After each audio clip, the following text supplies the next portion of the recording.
Hey, what's going on, guys? Ryan again with rpkcustoms.com. I'm really excited to make this video today. This is a prop that I have been wanting to build for a long time. This is actually the first lightsaber that I ever remember really wanting when I was a kid. And that is the Sail Barge belt hanger saber. And this saber was only featured in one scene, and one scene only, and that was when Luke Skywalker was jumping from the skiff to Jabba's sail barge, and he grabs onto the shutter and pulls somebody out the window and then climbs up. This is the saber that was on his belt. They used this saber because it was made out of resin and it was light, as opposed to something like the V2, which is metal and heavy. And if he tried to jump from the skiff to the sail barge with this on his hip, it would probably leave a nasty bruise.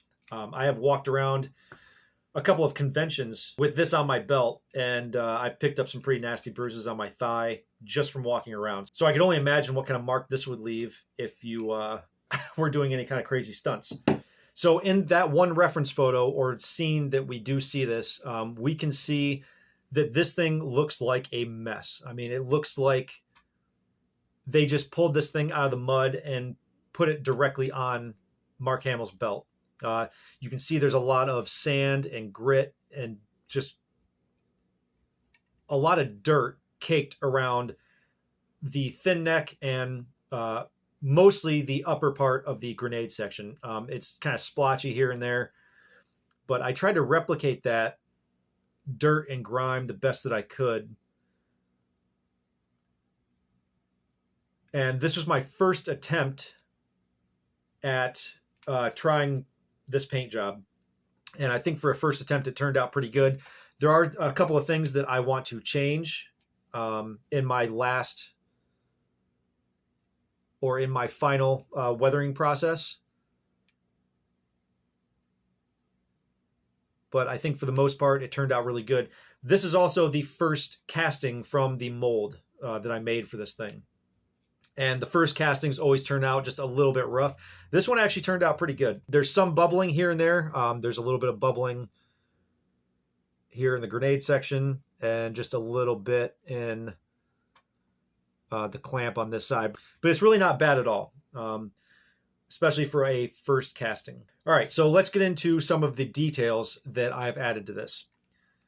Now, we only see the back of this thing when it's on Mark Hamill's belt. We can really only see I think it's a shot like that is about all we can see of this prop.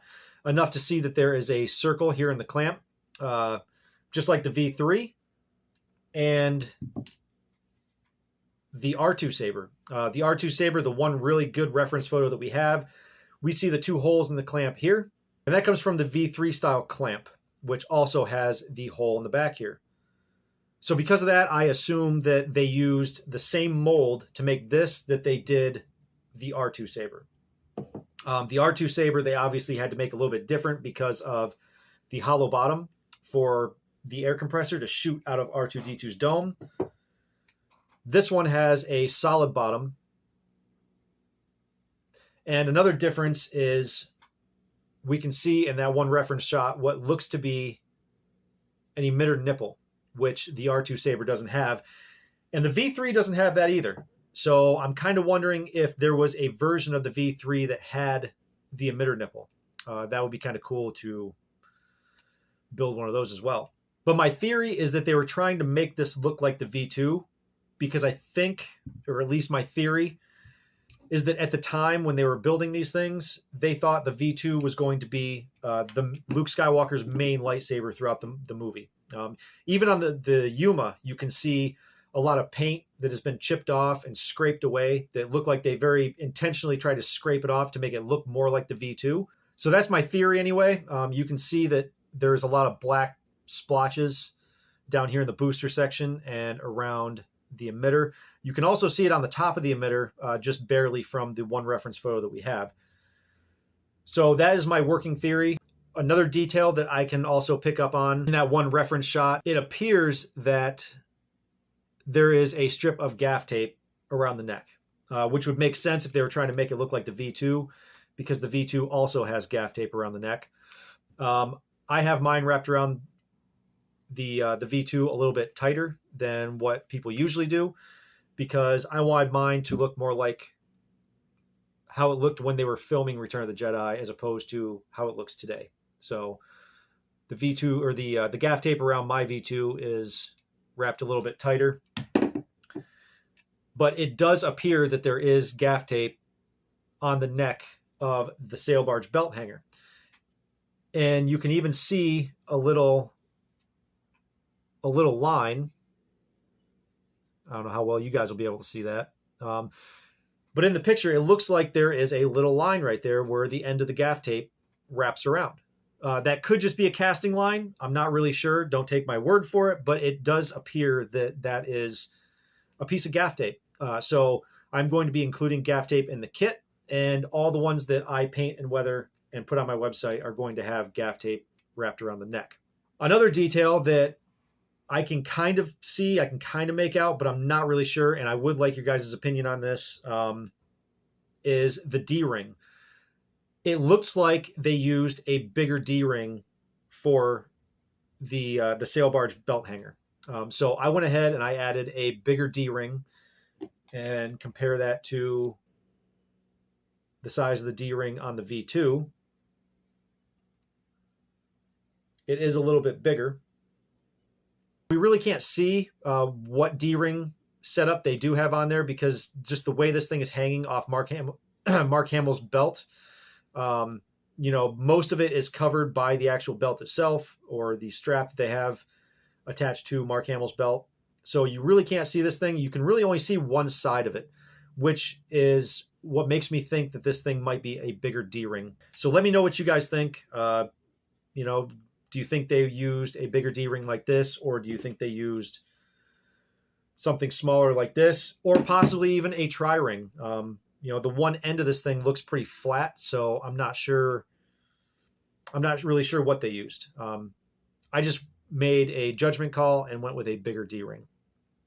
Another detail that I wanted to add, since this looks like it was probably cast from the same mold as the R2 saber, is I went ahead and used the same clamp card setup, which appears to be the Empire Strikes Back clamp card, Graflex clamp card.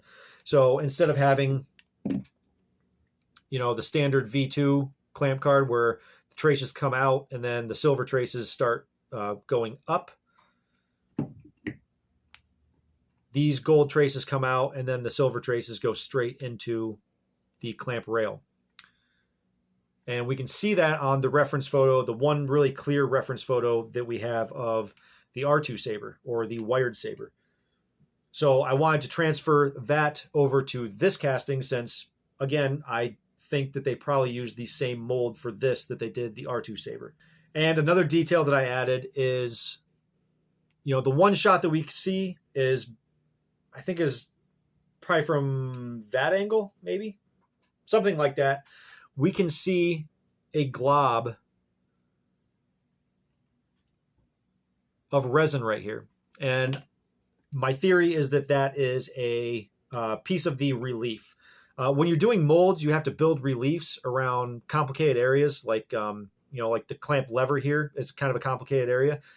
So you have to build a relief to make it easier to get out of the mold. You can see on the R2 saber, the one clear shot that we do have of the R2 saber, you can see they built up a relief right there. I'm assuming that they used the same method to build the relief on this, but the relief on this from the one picture looks a little bit smaller. It doesn't look as globbed up as what this one does. So I made the relief on this one just a little bit smaller, but it is still there.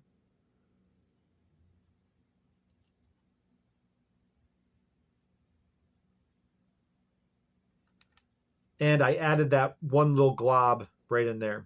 So yeah, that's it. I just wanted to make a quick video to go over the sail barge belt hanger saber. These are going to be on my website here soon. I'm going to be offering them in both painted and raw versions. So, if you don't like the heavy sand texture area of the thin neck, you can buy a raw one and you can paint it up however you like.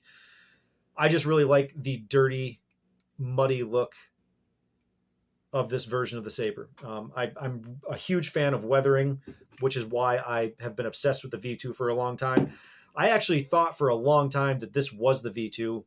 It was just dirty. And it wasn't until I think the Blu-ray editions came out that I could actually see the hole right here in the back of the clamp, and it just looked like a cast saber. So this saber has been responsible for my obsession with this saber over the past 25 years. So it's really cool to be able to have this in hand, and I hope you guys find it as cool as I do. This is probably one of my favorite sabers in my collection, even though it's just a crappy resin cast saber. It's, it's the accuracy and just the small things that really make me happy in this hobby now. So I will be making a Facebook post as soon as these are about to launch on my website. They're not on there yet. I want to get a couple of these made up so I have some stock available for people that want to order, and it's going to take me some time to get these all painted. So keep an eye out for that, and I'll see you in the next video. Thanks for watching, guys. May the Force be with you.